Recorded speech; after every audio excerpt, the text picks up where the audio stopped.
자, 오늘 말씀 봅니다. 요한복음 6장 35절에서 59절까지입니다. 35절에서 59절까지 말씀입니다.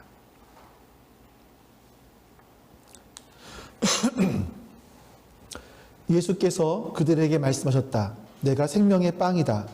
내게 오는 사람은 결코 줄이지 않을 것이요 나를 믿는 사람은 다시는 목마르지 않을 것이다.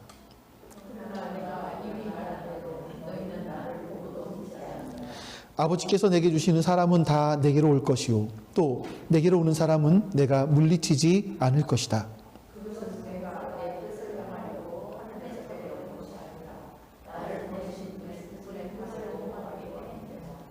나를 보내신 분의 뜻은 내게 주신 사람을 내가 한 사람도 잃어버리지 않고 마지막 날에 모두 살리는 일이다.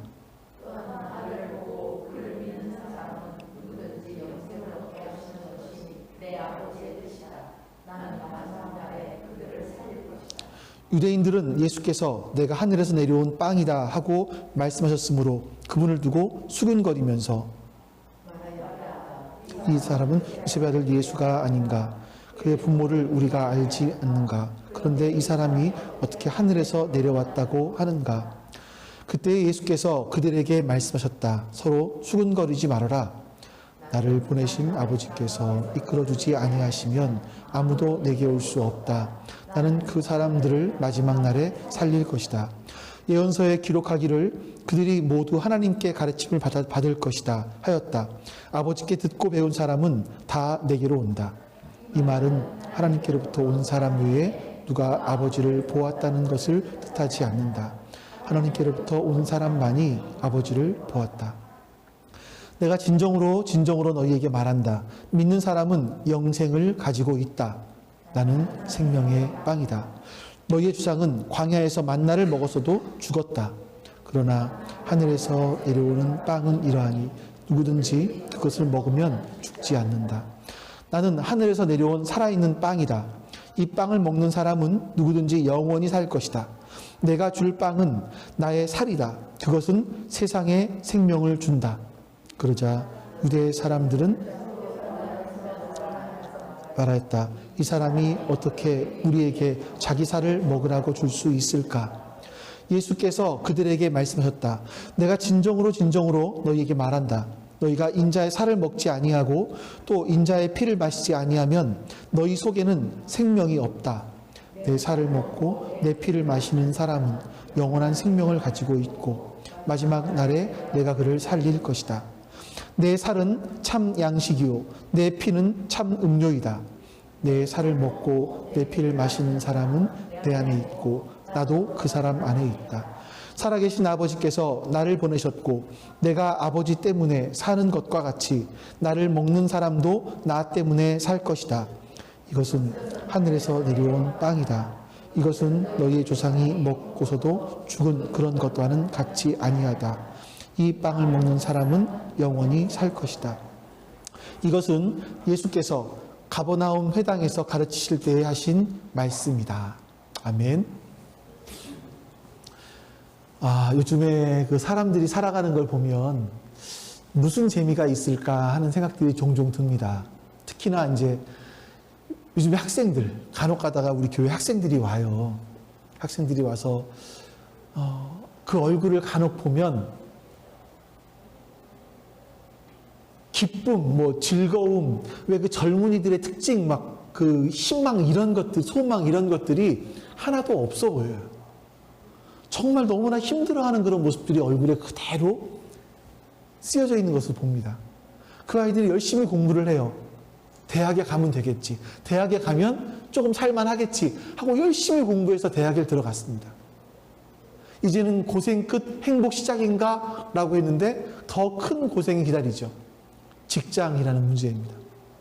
직장을 들어가야 돼요. 너무나 힘들어요. 직장 들어가기가. 직장은 들어갔어요. 그 다음에 뭐가 문제가 됩니까? 결혼. 이게 결혼한다라는 게 너무 어렵죠. 준비해야 될 것도 너무나도 많이 있고요. 요즘에 사람들이 차를 사는데, 차 한 대를 사는데, 쓰는 비용이, 평균 비용이 약 4천만 원 정도래요. 어저께 신문에 나왔어요. 1년 전만 해도 한 3,500이었는데 이제는 4천만 원 정도의 비용을 들여서 차를 구매한다라고 이야기합니다. 결혼하는 거 보세요. 집 얻어야지요. 차 사야지요. 이게 현실적으로 웬만한 월급 가지고는 불가능한 겁니다. 그래서 결혼이 점점 늦어져요. 어쩌다가 결혼했는데, 결혼하고 아이까지 낳았는데 이제는 아이 키우는 게 만만합니까? 남들처럼 아이를 학원 몇 군데 보내려면 남자 혼자 벌어서 불가능합니다. 맞벌이를 해야 돼요. 직장에서는 진급을 해야 돼요. 월급을 더 많이 받아야만 하죠. 그렇게 직장에서 진급을 하고, 진급이라기보다는 사실은 밀려나지 않기 위해서 발버둥을 쳐야 됩니다. 이러면서 이제 아이들을 키웠어요. 대학까지 보내놨습니다. 그럼 부모는 남는 게 없어요. 그래서 우리나라가 OECD 국가 중에서 노인 빈곤층이 가장 많다고 하죠. 우리가 살아가는 세상은 참 쉽지 않다. 점점 더 쉽지 않아지는 것 같다라는 생각들이 들어요. 하지만 우리가 이제 보는 SNS를 보면 사람들은 그 SNS에다가 자신의 행복했던 시절, 내 삶은 이렇게 화려해, 내 삶은 이렇게 재미있어, 뭐 해외여행 갔다 오고 어디 여행 갔다 오고 맛있는 거 놓고 먹으면서 맨날 먹기만 하는 것 같아요. 해외여행 가서 먹고, 맛집 가서 먹고, 집에서 먹고, 먹는 것만 올리는 것 같은데, 그러는 것 같다라고 이렇게 SNS에 글을 올리고 사진을 올리지만 실상을 보면 너무나 힘들어하죠. 그게 우리가 사는 세상이 아닌가 생각이 됩니다. 우리가 지금 우리 대한민국이라는 나라가 정말 많이 화려해졌고요. 사람들을 자극하는 것도 있는 것 같고 재미있는 것들이 너무나 많은 것 같아요. 근데 정작 그 속에 살아가는 사람들은 진짜 사는 게 힘들다. 사는 게 힘들다 하는 그런 생각이 드는 것 같습니다. 겉으로는 화려해 보이지만 실제로는 광야 같은 인생을 살아가고 있는 거죠. 우리들은요. 자, 이런 세상을 살아가는 우리들이 과연 무슨 힘으로 이 세상을 살아가고 있을까 하는 생각이 들어요. 무슨 힘으로 살아갈까? 여러분들은 무슨 힘으로 살아가세요? 혹시나 막연하게 지금은 좀 고생하지만 나중에는 나아지겠지. 어떤 막연한 이런 기대감? 이런 걸 갖고 계시지는 않습니까? 이렇게 애쓰다 보면 좋은 날이 오겠지. 10년 후에는 더 좋아지겠지. 이런 막연한 기대, 이런 걸 힘으로 삼지 않으십니까? 아니면 열심히 일하고 난 다음에 갖는 휴식. 5일 동안 일하고 토요일날 주일날 하는 휴식, 아니면 1년에 한두 번 누리는 휴가. 이런 걸 혹시나 이런 것으로 힘을 얻지는 않는지 모르겠어요. 내지는 어떤 성취감, 내 인생의 어떤 작은 성취감, 아니면 이성 친구를 사귄다든지, 사랑하는 사람과 결혼한다든지, 아니면 뭐 아이가 커서 대학에 간다든지, 집을 산다든지, 집을 늘려간다든지, 통장에 잔액이 많아진다든지, 혹시 이런 것들을 가지고 활력을 얻는지도 모르겠습니다. 안 좋은 최악의 경우는 이거죠. 일탈이죠, 일탈. 일탈을 해서 어떤 쾌락 가운데서 힘을 얻는 사람도 있겠죠. 근데 여러분, 세상이 광야 같은 곳이라면 과연 그런 것으로 얼마나 버틸 수 있을까 하는 생각이 들어요. 그런 것으로 과연 우리가 버틸 수 있을까? 우리가 진지하게 어떤 생각이 듭니다. 어쩌면 인생이라고 하는 것은 어떤 분이 이렇게 얘기를 하더라고요. 광야 같은 세상을 살아가며 낙원을 꿈꾸는 것이다. 인생이 광야 같은 세상을 살아가면서 낙원을 꿈꾸는 것이다라고 이야기했어요.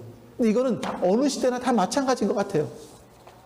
우리 시대나 예수님 시대나. 오늘 본문의 요한복음 6장은요, 갈릴리 호수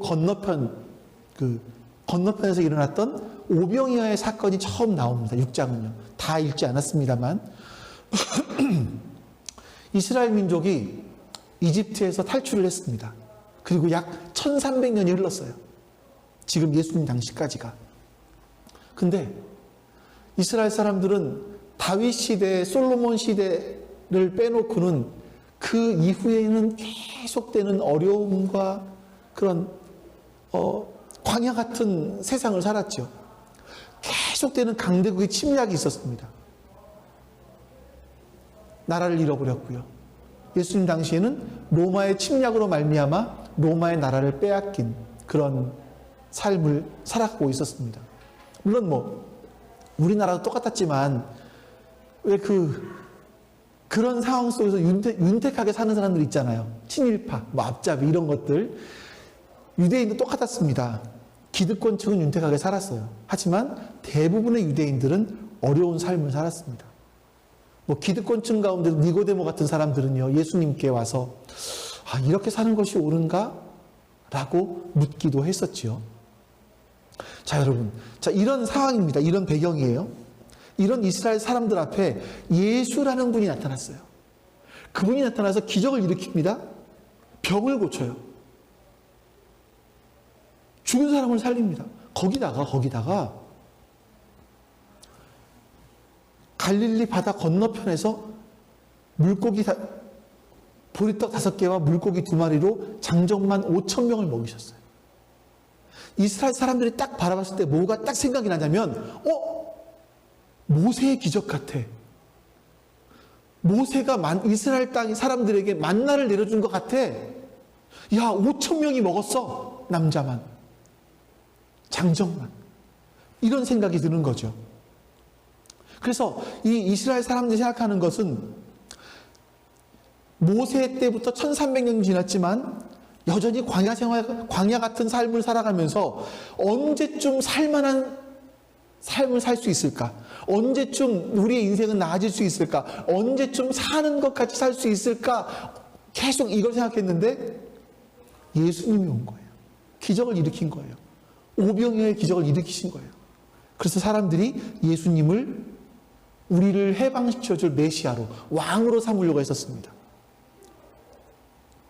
사람들의 반응이 14절, 15절에 나와요. 우리 같이 한번 읽어보겠습니다.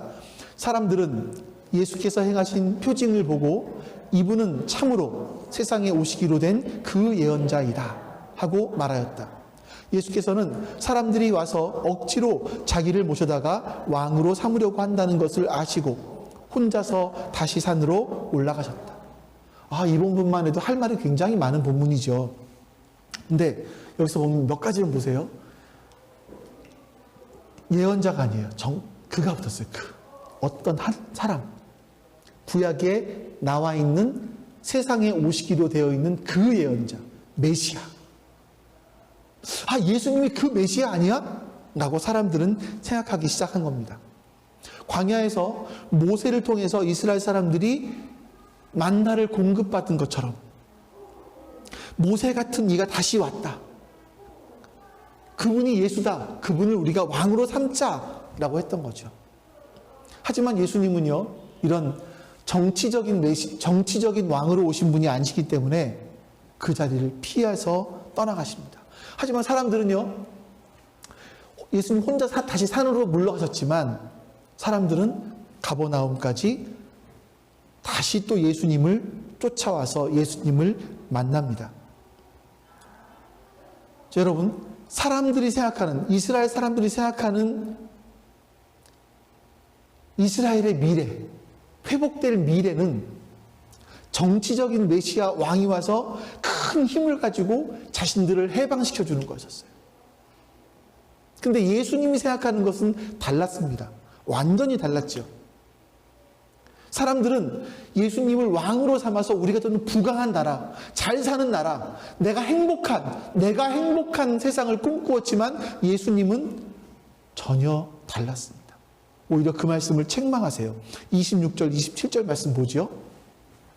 예수께서 그들에게 답하셨다. 내가 진정으로 너에게 말한다. 이 2번이나 붙었다는 건 굉장히 강조해서 중요하다는 의미예요. 말한다. 너희는 나를 찾는 것은 표징을 보았기 때문이 아니라, 여러분, 표징이라는 말이 뭐냐면 하나님께서 보내셨다라는 증거를 말하는 거예요. 단순한 기적을 말하는 것이 아니라 하나님께서 보내신 증거, 그러니까 표징을 보았기 때문이 아니라 하나님께서 보내셨다는 걸 보았기 때문이 아니라 빵을 먹고 배가 불렀기 때문이다. 너희는 썩어 없어질 양식을 얻으려고 일하지 말고 영생에 이르도록 남아있는 양식을 얻으려고 일하여라. 이 양식은 인자가 너희에게 줄 것이다. 아버지 하나님께서 인자를 인정하셨기 때문이다. 사람들이 예수님을 찾은 이유는 뭐냐면 썩어질 양식, 다시 말하면 좀 내가 먹고 사는 문제, 로마로부터 어떤 해방, 이런 것들을 바랬기 때문이다 라고 말씀하시는 거예요. 그래서 그들은 자신들의 광야 생활에 대해서 종지부를 찍어줄 그런 존재, 나를 행복하게 해줄 존재, 나를 살만하게 해줄 존재, 그런 존재를 기다린 거죠. 나에게 낙원을 줄 만한 그런 존재. 그것이 이스라엘 사람들이 생각하는 자신들의 문제에 대한 해결책이었습니다. 여기에 대해서 예수님은 너희가 썩어질 양식을 구하고 있는 거야. 그거는 썩어질 양식이야. 그거 말고 영생에 이르도록 남아있을 양식을 얻으려고 일을 해야 돼 라고 말씀하십니다. 다시 말해서 이스라엘 사람들은 정치적인 메시아를 원했지만 예수님은 이 땅의 문제를 일시적으로 해결하려고 나는 온 것이 아니야. 일시적인 양식 말고 그 너머 초월적이고 영원한 썩지 않는 그런 양식을 너희에게 주기 위해서 왔어 라고 말씀하신 거죠. 사람들은 이 양반이 무슨 소리를 하는 거야? 기가 막혔습니다. 그럼 당신이 하는 말이 보니까 뭐 진짜 너희가 표징, 하나님께서 왔다라는 얘기인데 하나님께서 왔다면 당신이 진짜 그 표징을 보여주십시오. 당신이 하나님께로부터 왔다라는 표징을 보여달라고 말합니다. 모세가 그 광야에서 이스라엘 사람들에게 매일같이 만나를 주었던 것처럼 때로는 메추라기를 주었던 것처럼 그런 기적을 보여달라는 겁니다. 여기에 대해서 예수님은 이렇게 말씀하십니다. 32절부터 42절까지 좀 길죠. 교독하면서 읽어볼게요. 예수께서 그들에게 대답하셨다. 내가 진정으로 너희에게 말한다. 하늘에서 너희에게 빵을 내려다 주는 이는 모세가 아니다. 하늘에서 참빵을 너희에게 주시는 분은 내 아버지시다. 하나님의 빵은 하늘에서 내려와 세상에 생명을 주는 것이다. 그들은 예수께 말하였다. 주님, 그 빵을 언제나 우리에게 주십시오. 예수께서 그들에게 말씀하셨다. 내가 생명의 빵이다. 내게로 오는 사람은 결코 줄이지 않을 것이요 나를 믿는 사람은 다시는 목마르지 않을 것이다. 그러나 너희는 나를 보고도 믿지 않는다. 아버지께서 내게 주시는 사람은 다 내게로 올 것이요 또 내게로 오는 사람은 내가 물리치지 않을 것이다. 그것 행하려고 하늘에서 내려온 것이 아니라 나를 보내신 분의 뜻을 행하려고 왔기 때문이다. 나를 보내신 분의 뜻은 내게 주신 사람을 내가 한 사람도 잃어버리지 않고 마지막 날에 모두 살리는 일이다. 또한 아들을 보고 그를 믿는 사람은 누구든지 영생을 얻게 하시는 것이 내 아버지의 뜻이다. 나는 마지막 날에 그들을 살릴 것이다. 유대인들은 예수께서 내가 하늘에서 내려온 빵이다 하고 말씀하셨으므로 그분을 두고 수군거리면서 말하였다. 이 사람은 요셉의 아들이 아닌가? 그의 부모를 우리가 알지 않는가? 그런데 이 사람이 어떻게 하늘에서 내려왔다고 하는가? 예수님께서는요, 광야에 사는 사람들에게 하루 먹고 마는 그런 빵이 아니라, 그러니까 다시 말해서 그들이 생각하는 정치적인 해방이나 어떤 제한적인 자유를 주시는 것이 아니라 생명의 빵을 주기 원하신다. 그러면서 자신을 생명의 빵이라고 소개하십니다. 여기서 여러분 좀 빵이라는 단어를 우리가 생각을 해봐야 될 것 같아요. 여러분에게 빵은 주식입니까? 간식입니까? 간식 아닌가요? 우리나라는 빵을 주식으로 삼지 않습니다. 그래서 어떤 분들은 생명의 떡이라고 번역하기도 했어요. 근데 떡도 역시 우리에게 주식은 아닙니다. 이 떡이라는 단어가, 빵이라는 단어가 뭐냐면 오늘 우리에게 일용할 양식이에요. 그 단어는 똑같은 단어예요. 그러니까 일용할 양식, 매일매일 먹을 양식. 이게 뭘까요? 밥이죠, 밥. 그래서 제가 오늘 설교의 제목을 생명의 밥 예수라고 한 이유가 그거예요. 떡이 아니라 밥이라고 한 이유가 그겁니다. 근데 이 밥이라는 단어가 여러분 보면 아주 뭐 썩 좋은 뜻만 있는 건 아닌 것 같아요. 약간 사람들을 비하하는 말 속에서 아우 진짜 무슨 맛이에요? 밥맛이야. 너는 어쩜 이렇게 밥통 같니? 이런 말을 한단 말이에요. 그러니까 이게 밥이라는 단어가 약간 좀 비아냥거리는 뜻이 있긴 한 것 같습니다만 가장 정확하게 전달될 수 있는 단어가 밥이라는 것 같아요. 왜냐하면 이 밥이라는 빵이라는 단어가 매일매일 먹어야 되는 것이기 때문에 예수님은요 단순히 우리에게 밥을 주시는 존재가 아니라 예수님 당신 자신이 생명의 밥이다. 매일매일 먹어야 되는 밥이다 라고 말씀하시는 겁니다. 자 여러분, 이게 점점 더 이해가 안 되지 않습니까? 이렇게 말씀하세요. 나를 먹으면 결코 줄이지 않고 목마르지 않는다. 너희는 광야에서 살고 있고 광야는 양식과 물이 없으면 살아가기 어려운 곳이다. 거기서 살아가려면 나를 먹고 나를 마셔야 돼. 그래야 세상을 살아갈 수 있어 말씀하시는 거죠. 40절에서는요. 아들을 보고 그 아들을 믿는 사람은 영생을 얻었어 라고 말씀하십니다. 참 이해하기가 어려워요. 여러분 이 말씀들이 진짜 이해하기가 어려운 말씀들이에요.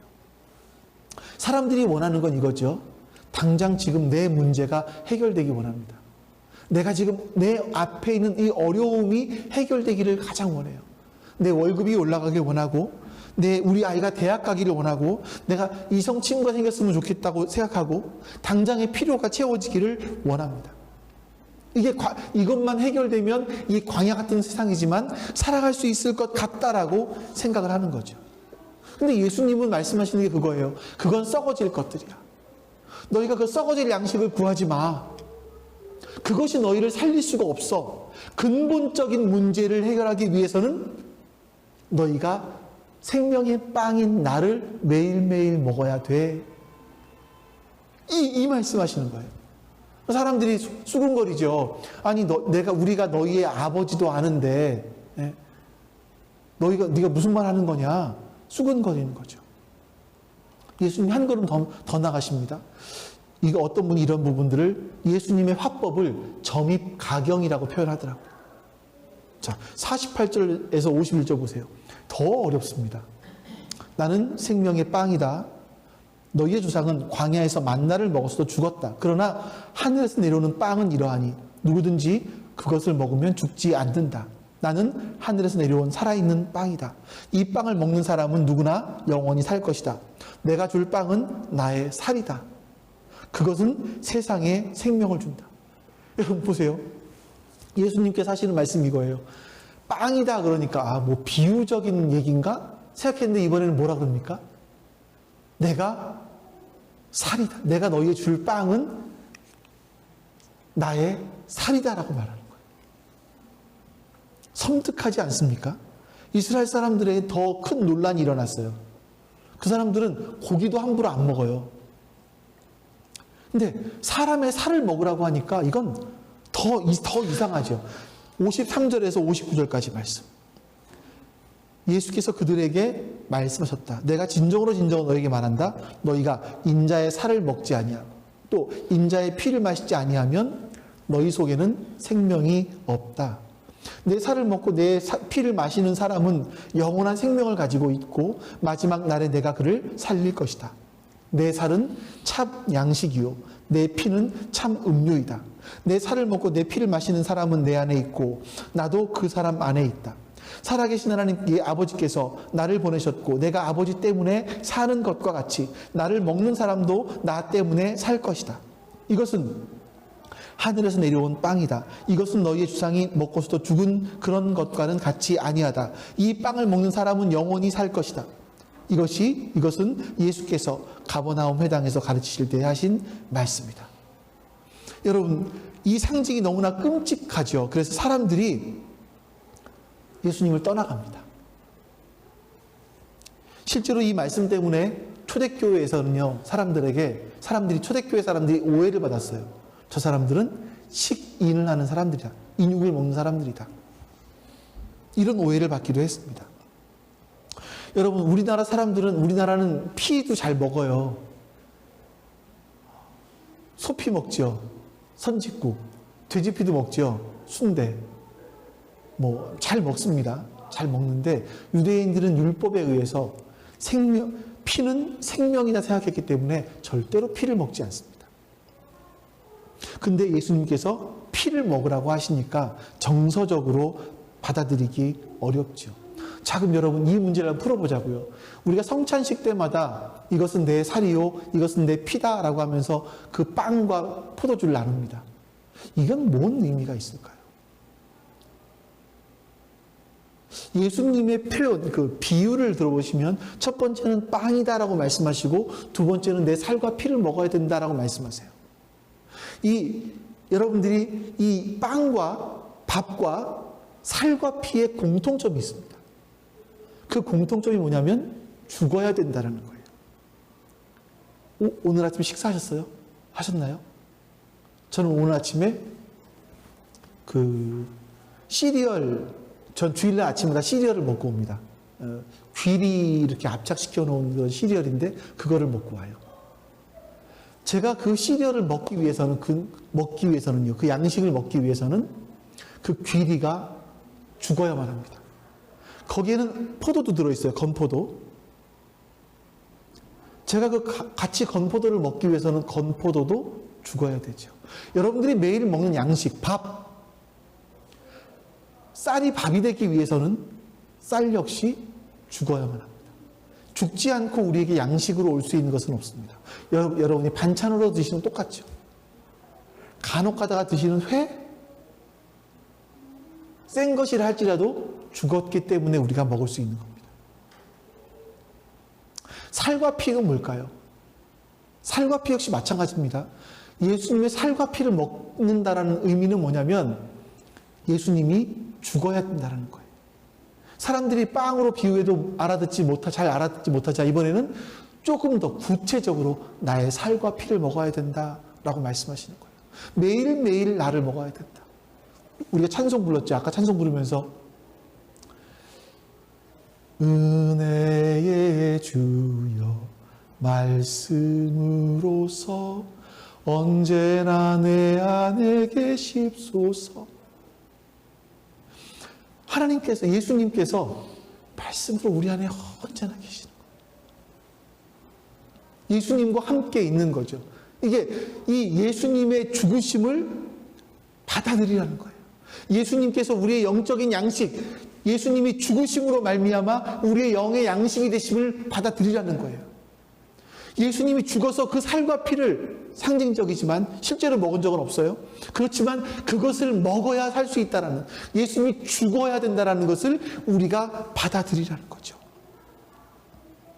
그래서 56절에는요, 내 살을 먹고 내 피를 마시는 사람은 내 안에 있고 나도 그 사람 안에 있다. 예수님의 대속의 죽음을 믿고 받아들인 사람과는 예수님께서 함께 하신다. 57절에 나 때문에 살 것이다. 예수님 때문에 살아났다. 예수님을 힘입어서 살아간다라는 그런 의미가 있는 거예요. 여러분, 오병이어의 기적에 이어지는 이 예수님의 말씀은 굉장히 파격적이고 굉장히 독특한 말씀이에요.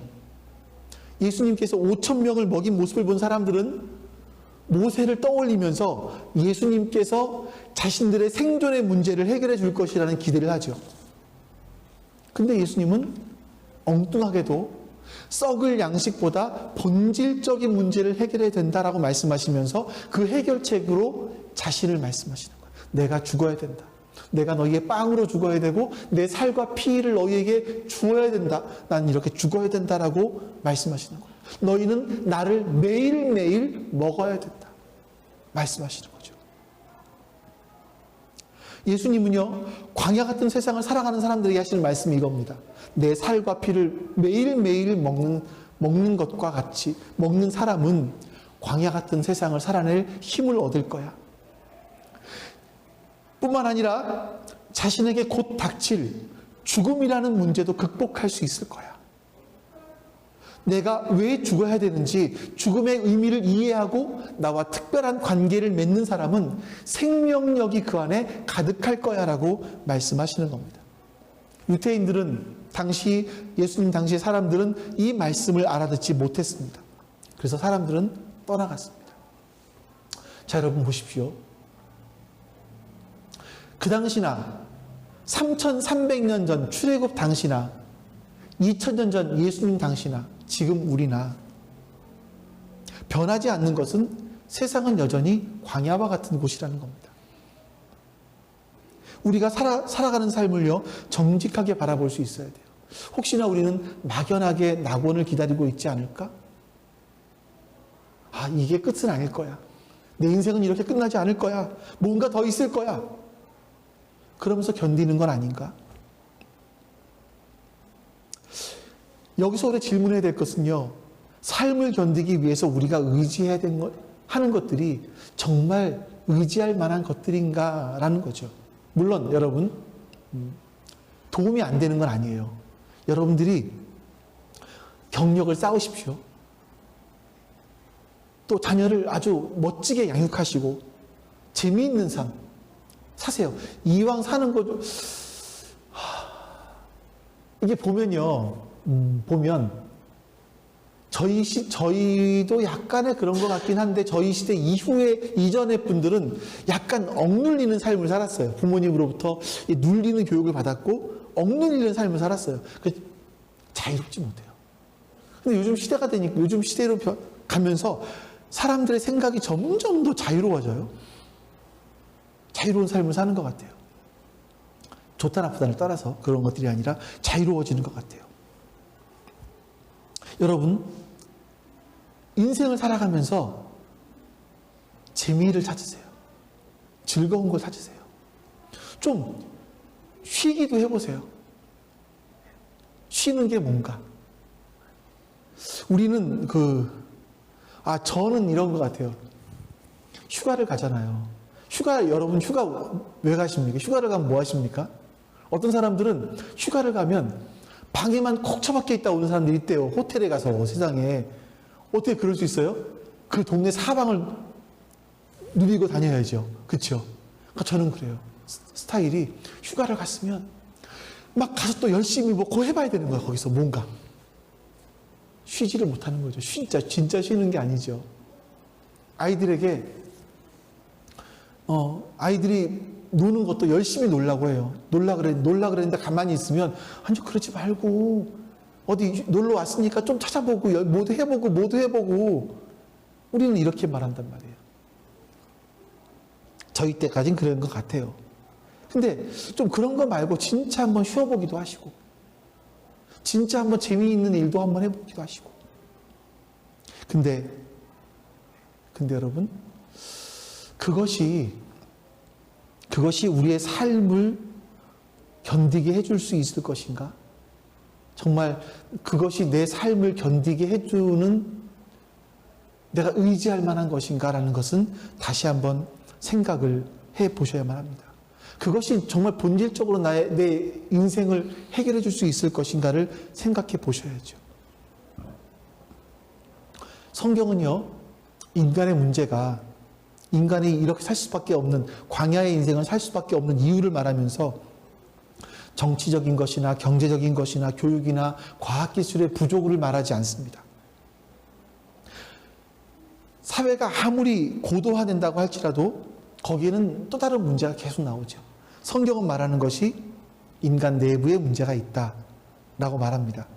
인간에게는요, 하나님의 생명이 끊임없이 흘러들어와야 돼요. 여러분 안에 하나님의 생명력이 끊임없이 흘러들어와야 돼요. 이걸 우리가 매일매일 경험해야 돼요. 근데 하나님과의 관계가 차단돼 버리니까 하나님으로부터 생명이 오지 않아요. 그 생명에 힘이 들어오질 않아요. 힘들어요. 그러니까 우리는 그 생명력을 누리지 못하는 그런 삶을 살아가는 거죠. 사람들은 이 광야를 살아가면서 마치 일회용 밴드를 붙이는 것처럼 어떤 땜빵식의 고통이 해결되기를 원하지만 예수님은 근본적인 문제가 해결돼야 돼라고 말씀하십니다. 그 해결하는 방법이 뭐냐면 예수님께서 죽으셔야 된다는 거죠. 이 말을 여러분 다시 한번 생각해보면 이런 겁니다. 우리 인간이 광야의 삶을 살아가는 그런 문제는 간단하게, 단순하게 해결할 수 있는 것이 아니라는 거예요. 간단하게 해결되지 않는다는 겁니다. 하나님이 인간의 몸을 입고 오셔서 자신의 생명을 주어야 될 정도로 아주 굉장히 위급한 상황이라는 거죠. 지금 상황은. 왜냐하면 사람들은 고의적이던 아니면 몰라서 그랬던 하나님을 무시하면서 살아가기 때문입니다. 마치 하나님이 없는 것처럼 살아가기 때문에. 하나님이 우리 만드신 분인데, 내 부모가 있는데 나는 부모가 없어, 이러고 살아가는 것과 똑같죠. 그러면서 모세와 같은 사람이 나타나면 우리의 문제가 해결될 거라는 생각을 하는 거예요. 지금도 똑같지 않습니까? 여러분들 이런 이야기는 누구 집에서인지는 몰라요. 제가 알고 싶지도 않고. 많은 사람들이 이런 생각을 합니다. 대통령 선거를 할 때마다 아니면 국회의원 선거를 할 때마다 이전 대통령이 잘못했기 때문에 지금과 같은 문제가 생긴 거야. 이런 생각을 해요. 그래서 정권이 바뀌면 이 문제는 해결될 거야 라고 합니다. 그래서 계속되는 현재 그 문제가 뭐였었냐면 부동산 정책이 가장 큰 실책이었죠. 정권이 바뀌면 부동산 문제가 해결될 거야. 이런 생각을 했습니다. 젊은 사람들은 정권이 바뀌면 집값이 내려갈 거야. 또 집에 있는 사람들, 여러 채 있는 사람들은 정권이 바뀌면 종부세를 조금만 내도 될 거야. 다양한 기대를 했단 말이죠. 지금은 어떤가요? 매물로 나왔던 아파트들이 들어갑니다. 신문에 계속 그 얘기가 나와요. 맞나요? 매물로 나왔던 아파트들이 들어가요. 왜냐하면 그 아파트를 팔려고 했던 사람들이 집값이 오를 거라는 기대 심리가 생겨서 도로 아파트를 가지고 들어간다는 거예요. 저는요, 어떤 정권이 오면 이 문제가 해결될 수 있을 거라고 생각하지 않아요. 이거는 사람의 욕심에서 기인한 거기 때문에. 집값을 왜 올립니까? 정부에서 올리나요? 아니요. 사람들의 욕심이 자신의 집값을 올려놓는 겁니다. 여러분, 상식적으로 봤을 때 아파트 30평짜리 한 채와 조그만 원룸 한 12개짜리 한 4, 5층짜리 건물과 값이 똑같아요. 이게 상식적으로 좀 납득이 되나요? 이게 왜 이런 일이 일어나죠? 사람의 욕심 때문이 아닌가요? 사람들은요, 지금도 누군가 바뀌면 문제가 해결될 것이라는 생각을 합니다. 기술이 발전하면 나아지겠지라고 생각을 합니다. 하지만 여러분, 그런 방법은 궁극적인 해결책이 아니라고 성경은 말씀하시는 거예요. 하나님과의 관계가 회복되어야 된다. 이렇게 성경은 말씀하시는 거죠. 하나님과의 관계가 회복돼서 우리가 하나님의 사람으로 온전히 서면 되는 거예요. 이걸 피조물들이 기다리고 있어요. 말씀 하나 볼까요? 로마서 8장에서 이렇게 말씀합니다. 피조물은, 이건 사람을 말하는 게 아닙니다. 피조물은 하나님의 자녀들이 나타나기를 간절히 기다리고 있다. 하나님의 자녀가 누구죠? 복수를 써서 자녀들이라고 얘기했습니다. 이게 뭘까요? 예수 그리스도께서 오시는 것이라고 할 수도 있겠지만 우리가 하나님의 자녀, 하나님의 처음 만들어준 그 형상을 입고 하나님과의 관계가 회복되어서 우리가 하나님의 자녀다워지는 거죠. 모든 피조물들이 그걸 기대하고 있대요. 왜냐하면 우리의 인간의 죄성이 이 생태계를 망가뜨리고 있기 때문에. 우리 인간이 편리를 얻기 위해서 이 생태계를 망가뜨리고 있기 때문에, 우리 때문에 사실은 이 생태계가 고통받고 신음하고 있기 때문에 우리가 회복되기를 이 피조물도 원한다라고 성경은 말씀하고 있는 거죠. 여러분, 예수님께서는요, 예수님의 살과 피를 먹는 사람은 예수님 안에 거하게 된다라는 신비한 표현을 씁니다. 우리는 예수님과 함께 매일매일 살아가야 돼요. 그 힘으로 우리는 광야 같은 세상을 이겨낼 수 있는 겁니다. 사람이 밥을 안 먹으면 기력이 쇠하는 것처럼 마찬가지로 우리 그리스도인들은요, 예수님을 만나고 누리고 동행하는 일을 놓치면 교회는 다니지만 여전히 우리의 삶은 죽을 것 같아요. 너무나 힘들어요. 세상 사람과 똑같죠. 하지만 예수님 말씀처럼 예수님의 살과 피를, 예수님의 죽으심을 인정하고 예수님이 누구신지를 알아가고 예수님의 말씀을 내 안에 매일매일 먹으면, 생명의 밥인 예수님을 매일 먹고 힘을 내면 우리는 전혀 다른 생명력을 갖고 이 땅을 살아갈 수 있게 된다라는 겁니다. 2000년이라는 시간이 지나면서 우리 같은 사람들이 광야를 걸었어요. 하지만 광야에 무릎 꿇지 않고 세상에 썩어질 양식이나 돈이나 성공이나 이성이나 쾌락이나 자녀나 손에 잡힐 만한 세상의 썩어질 낙원들을 구하지 않고 예수님이라는 놀랍고 신비한 그 힘을 경험하며 살았습니다. 2000년 전에 있었던 그 일들이 저는 지금도 일어날 수 있다고 믿습니다. 저는 여러분들과 제가 예수님을 힘입어서 이 광야 같은 세상을 정말 재미있고 힘차게 예수님과 함께 살아갈 수 있기를 주님의 이름으로 축원합니다. 여호와는 내게 복을 주시고 너를 지키시기를 원하며, 여호와는 그의 얼굴을 내게 비추사 은혜 베푸시기를 원하며, 여호와는 그 얼굴을 내게로 향하여 드사 평강 주시기를 원하노라. 아멘. 이제는 우리 주 예수 그리스도의 은혜와 아버지 하나님의 그 크신 사랑하심과 성령 하나님의 교통하심이 지금 함께 주 앞에 예배한 모든 하나님 백성들 머리 위에 지금부터 영원토록 함께 하시기를 간절히 축원하옵나이다. 아멘.